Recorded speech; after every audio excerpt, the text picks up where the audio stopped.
이미 모든 사람이 한 번 정도는 봤을 만한 사진 한 장을 나누겠습니다. 슈렉이라는 애니메이션에 나오는 한 장면인데요. 장화시는 고양이의 사진입니다. 이 애니메이션을 안 봤다 하더라도 이 사진은 흔히 말하는 짤로 이렇게 보신 적이 있을 것 같습니다. 보통 이 사진이 사용될 때는 이게 SNS나 카톡 같은 데서 사용될 때는 특별한 맥락이 있는 것 같습니다. 가장 대표적으로 상대방에게 간절히 무엇인가를 바라는 상황에서 이 사진을 올리면 말로 다 표현하지 않아도 그 마음이 전달되는 시기죠. 예를 들어 먼저 자신이 필요하거나 요구하는 어떤 내용을 설명하고 그 다음에 이 사진을 올리면 그 요구에 긍정적으로 답을 해달라는 어떤 간절한 마음 혹은 압박하는 마음이 자연스럽게 표현되는 것 같습니다.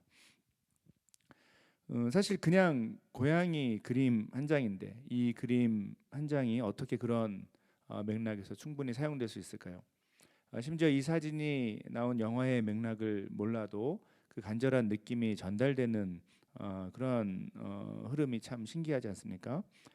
제가 볼 때는 그 비밀이 바로 이 고양이의 눈에 있는 것 같습니다.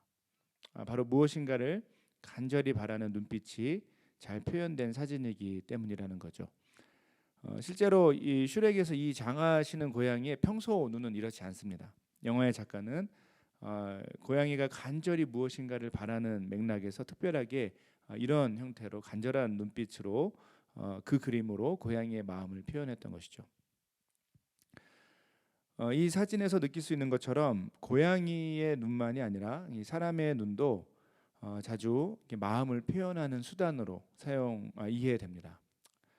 물론 이렇게 애니메이션처럼 과장되게 눈이 표현되지는 않지만 눈이 마음을 비춰주는 거울이라는 것은 오랫동안 이 사람들에게 받아들여진 공통적인 경험과 또 이해라는 것이죠.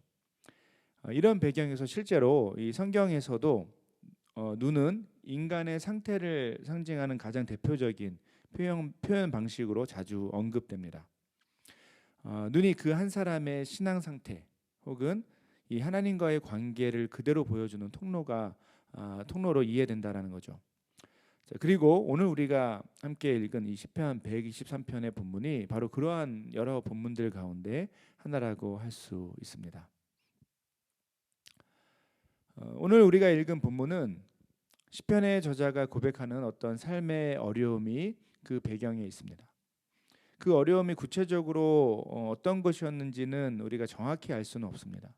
하지만 본문에 나오는 몇몇 표현들을 통해서 우리는 대략적으로 이 시편의 저자가 고백하고 있는 이 삶의 어려움이 무엇이었는지 어느 정도는 예상해 볼 수 있을 것 같습니다. 가장 핵심적인 단서가 될 수 있는 것은 이 3절과 4절인데 우리 3절과 4절을 다시 한번 읽어 보도록 하겠습니다. 여호와여 우리에게 은혜를 베푸시고 또 은혜를 베푸소서. 심한 멸시가 우리에게 넘치나이다. 안일한 자의 조소와 교만한 자의 멸시가 우리 영혼에 넘치나이다.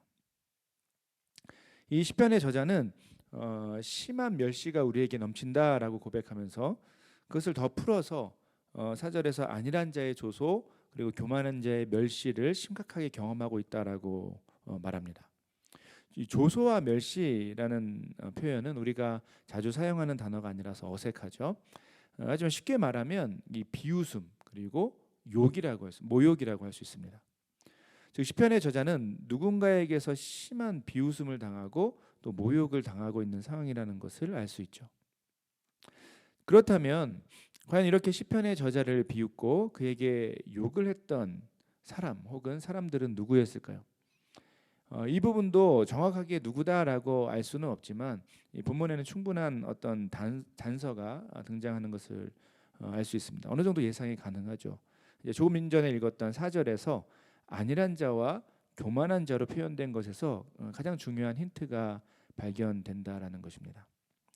여기서 안일한 자는 평안하고 배부르게 사는 특별한 삶의 어려움이 없는 어떤 누군가를 가리킵니다.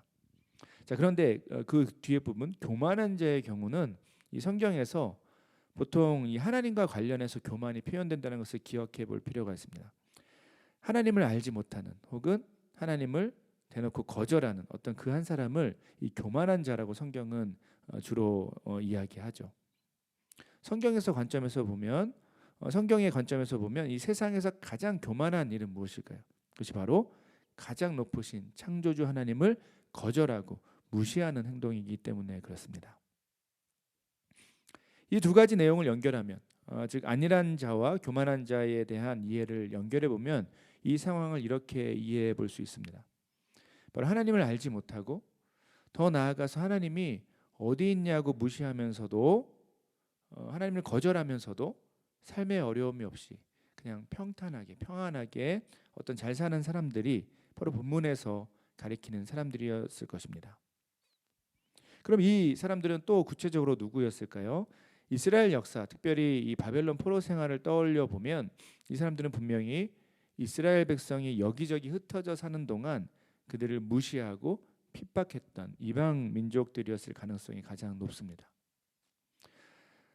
정리해 보면 이런 상황으로 볼 수 있습니다. 하나님을 섬긴다고 하는 이 시편의 저자 그리고 이스라엘 백성에게 그 주변의 수많은 이방 민족들은 끊임없이 비웃음과 모욕을 했습니다. 그들은 하나님은 약하고 별 볼 일 없는 신이라고, 자신들이 섬기는 그 수많은 다양한 우상들이 우리의 삶을 훨씬 더 풍요롭게 한다라고 주장했을 것입니다. 그리고 그 근거로 이렇게 말했던 것이죠. 아니 너희가 지금 살고 있는 꼴을 봐라. 나라는 망하고 여기저기 흩어져서 나그네처럼, 아니 거지처럼, 포로처럼 살고 있지 않냐. 그것을 보면 너희가 섬기는 그 여호와라는 신은 가짜다. 바로 이런 모욕의 상황, 이런 비웃음의 상황이 오늘 본문의 상황이었던 것으로 충분히 예상할 수 있다라는 것입니다. 한 가지 주목해야 할 것은 오늘 본문이 1절에서 보면 내가로 시작되는 것을 볼 수 있습니다. 그런데 2절부터는 우리로 표현된다는 것이죠. 무슨 의미일까요?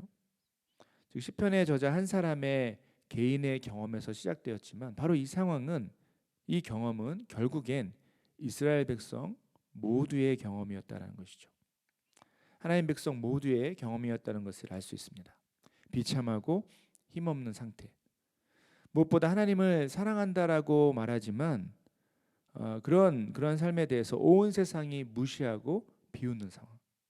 그리고 그런 자신들을 짓밟고 모욕하며 무엇보다 자신들이 사랑하는 그 하나님이 모욕당하는 상황. 오늘 본문은 아마도 이런 상황 가운데 드려지는 기도였을 것으로 보입니다.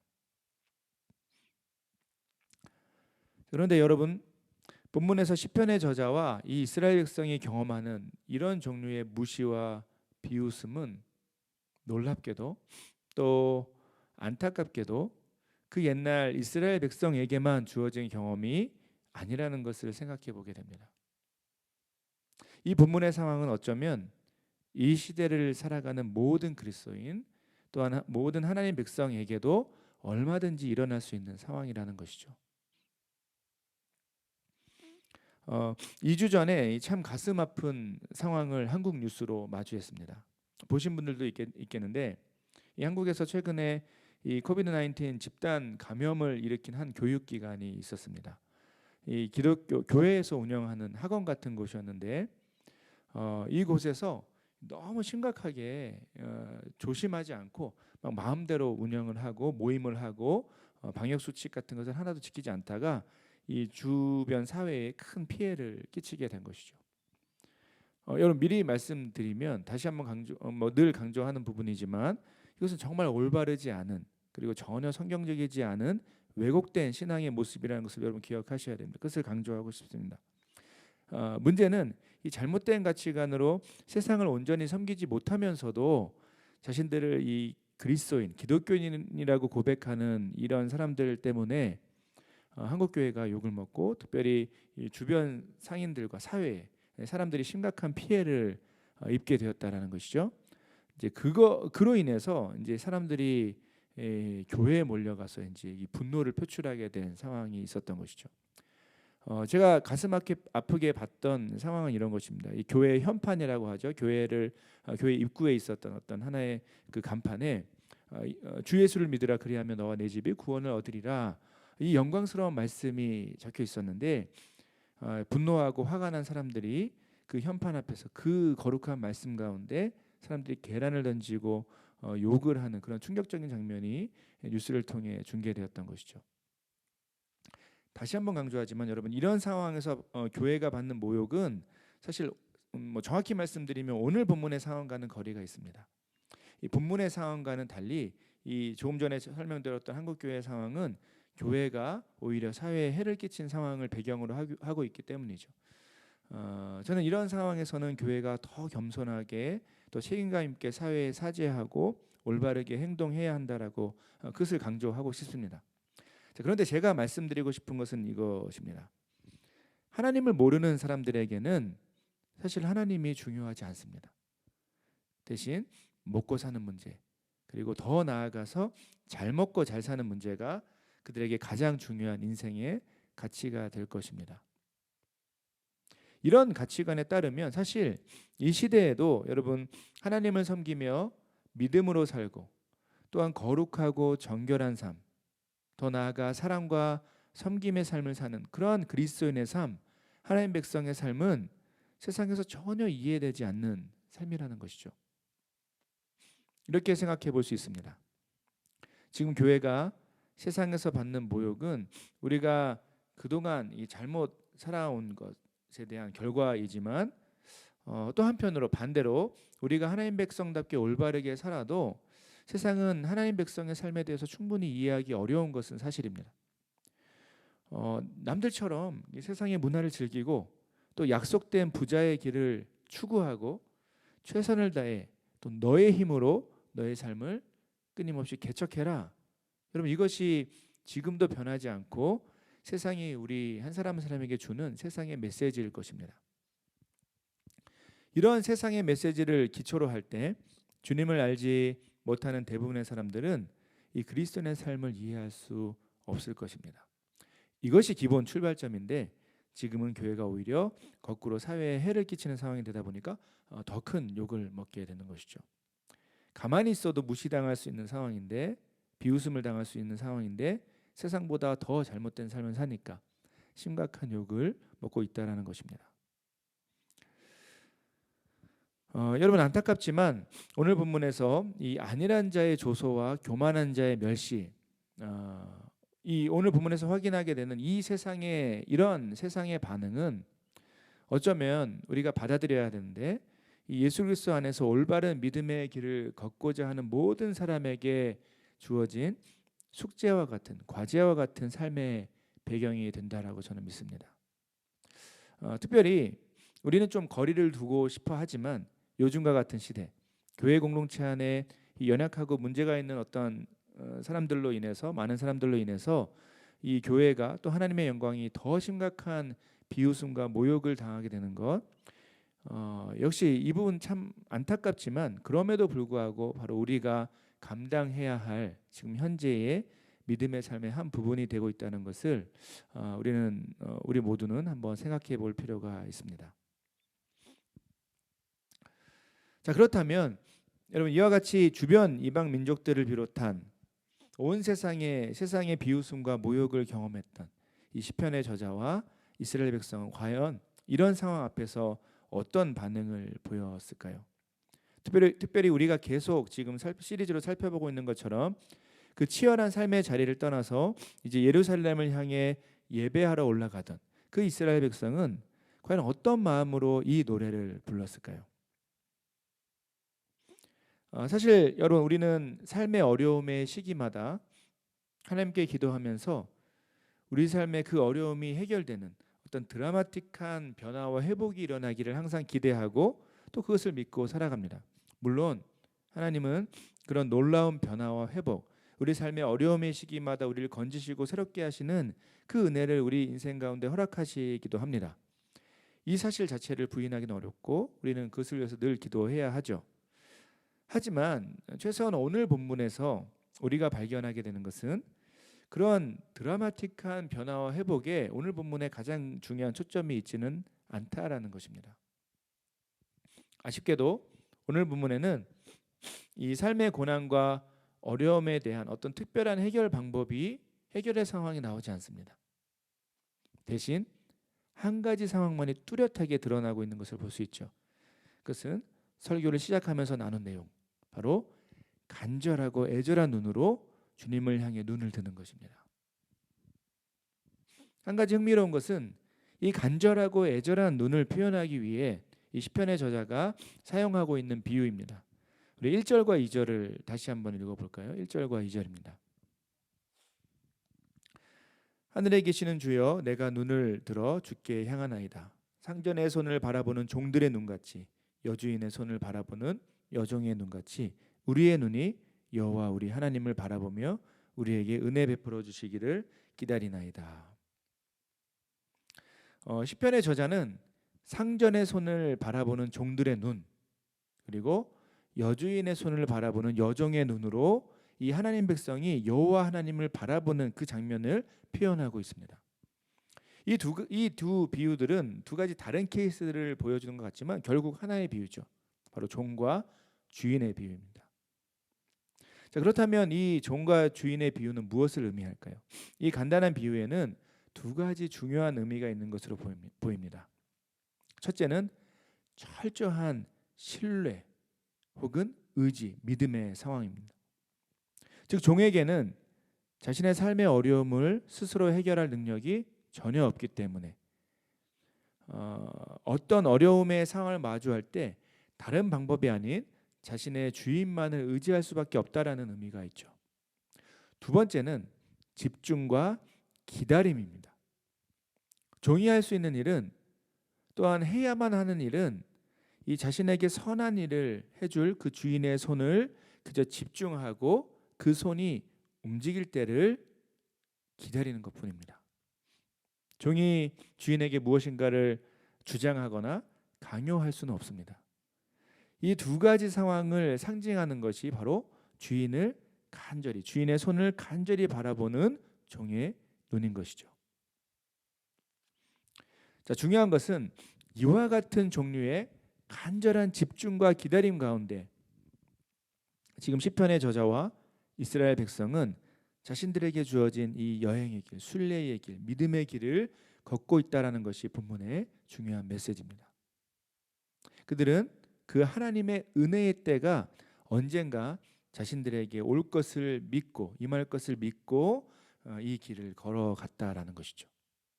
다시 한번 강조하지만 그 하나님의 도우시는 은혜의 때가 언제일지 그들은 정확히 몰랐습니다. 하지만 그럼에도 불구하고 시편의 저자와 이스라엘 백성은 그 은혜가 반드시 있을 거라는 믿음이 있었습니다. 이 믿음을 기초로 그들은 삶의 고난과 어려움 가운데서도, 사람들의 비웃음과 모욕 가운데서도 이 시편의 노래를 부르며 견디고 기다렸던 것이죠. 그리고 이 믿음이 있었기 때문에 자신들에게 은혜를 주실 그 하나님을 향한 이 믿음의 길을 포기하지 않고 걸을 수 있었던 것입니다. 사랑하는 여러분, 오늘 본문을 통해 우리가 마음에 새겨야 하는 중요한 신앙생활의 본질이 있습니다. 그것은 주님을 향해 눈을 드는 것이 우리가 하는 신앙생활의 본질이라는 것이죠. 특별히 우리의 생각을 헷갈리게 하고 우리에게 수많은 다른 종류의 삶의 방법들이 있다라고 제시하는, 수많은 다른 종류의 세상의 삶의 방식들이 있다는 것을 우리에게 알려주는 그 세상의 메시지들을 분별하고 그 가운데서 우리의 유일한 소망이 주님께 있다는 것을 다른 무엇이 아닌 우리의 눈으로, 우리가 바라보는 방향으로 증명하며 사는 것이 여러분 신앙생활의 핵심입니다. 그리고 이 본질을 살아낼 수 있는 가장 강력한 힘은 어디 있습니까? 그것이 바로 우리 안에 주님께서 허락하신 믿음입니다. 또한 그 믿음의 본질은 바로 주님께서 그분의 시간표와 그분의 방법에 따라 우리에게 은혜를 베푸실 것에 대한 우리 안에 있는 확신이죠. 사실 이 믿음이 없으면 여러분 우리는 세상의 반응에 쉽게 흔들리고 휩쓸리게 됩니다. 또한 불안과 절망 가운데 빠질 수밖에 없습니다. 특별히 요즘과 같은 코로나 팬데믹으로 불확실하고 어려운 삶의 상황, 또한 우리가 믿는 이 기독교 신앙이, 우리가 사랑하고 고백하는 이 기독교 신앙이 그 어느 때보다 세상에서 비웃음과 모욕을 당하는 그 상황에 주님을 향한 믿음이 없으면 우리는 이 믿음의 길을 온전히 걸을 수 없습니다. 우리는 늘 우리 삶이 평안하고 풍요롭기를 바라며 살아가죠. 그런 마음의 바람은 당연하고 자연스러운 우리의 마음일 것입니다. 하지만 동시에 여러분, 마음에 새겨야 하는 것이 있죠. 그와 동시에 우리 믿음의 길은 때론 길고 긴 기다림의 가능성을 마음에 품고 살아가는 것이라는 사실, 이건 역시 우리는 마음에 새겨야 할 것입니다. 우리의 바람처럼 때론 우리 삶의 고난과 아픔, 어려움의 상황 혹은 좌절이 쉽게 사라지지 않을 수도 있습니다. 하지만 주님은 반드시 우리에게 은혜를 베푸시는 분이시고, 그분이 우리의 삶을 예수 그리스도 안에서 온전히 지키시고 이끄신다는 그 진리를 붙들고 붙잡고 살아가는 것이 여러분 우리에게 주어진 믿음의 길입니다. 그리고 이 믿음의 눈이 바로 우리를 회복하는 이 주님의 강력한 통로가 된다라는 것을 우리 마음에 항상 새기고 기억해야 하는 것이죠. 한 가지 감사한 것은 이 본문의 상황과는 달리 우리는 예수 그리스도 안에서 즉각적으로 누리는 그 은혜 안에서 지금 우리에게 주어진 믿음의 길을 걷고 있다라는 점입니다. 이 사실을 이 데살로니가 교회 성도들에게 전하면서 사도 바울은 이렇게 말하는데요. 함께 데살로니가 후서 2장 16절과 17절을 함께 읽어보겠습니다. 데살로니가 후서 2장 16절 17절입니다. 우리 주 예수 그리스도와 우리를 사랑하시고 영원한 위로와 좋은 소망을 은혜로 주신 하나님 우리 아버지께서 너희 마음을 위로하시고 모든 선한 일과 말에 굳건하게 하시기를 원하노라. 이 말씀을 붙들고 우리는 우리에게 주어진 믿음의 길을 걸어가고 있습니다. 때론 앞이 보이지 않고 하나도 문제가 해결되지 않을 것 같기도 하지만, 또한 그 시간이 정말 끝이 없어 보이지만 무엇보다 우리가 지금 경험하는 것처럼 이 코로나 팬데믹 상황에 모든 것이 멈춰진 것 같지만, 여러분 우리가 주님을 향한 간절한 애절한 그 믿음의 눈을 들 때, 그때 하나님은 상황 자체를 바꾸시는 것보다 훨씬 강력한 은혜, 바로 우리의 마음을 강하게 하시는 그 은혜를 주시는 분이라는 사실을 반드시 기억하셔야 합니다. 방금 읽은 말씀의 고백처럼 우리의 마음을 위로하시고 모든 선한 일과 말에 굳건하게 하시는 그 능력을 우리는 체험하는 것이죠. 사랑하는 여러분, 우리는 과연 지금 무엇을 바라보며 우리에게 주어진 믿음의 길을 걷고 있습니까? 오늘 본문은 우리에게 다시 한번 우리가 무엇을 바라보며 이 길을 걸어가야 하는지를 분명하게 알려주고 있습니다. 예수 그리스도 안에 약속되고 나타난 그 하나님의 영광, 그분의 도우심과 회복을 날마다 새롭게 그리고 간절히 구하며 살아가는 그 믿음의 삶으로 바로 오늘 우리가 함께 나눈 오늘 본문은, 이 시편의 본문은 우리 한 사람 한 사람을 거룩하게 초대하고 있는 것이죠. 말씀을 맺겠습니다.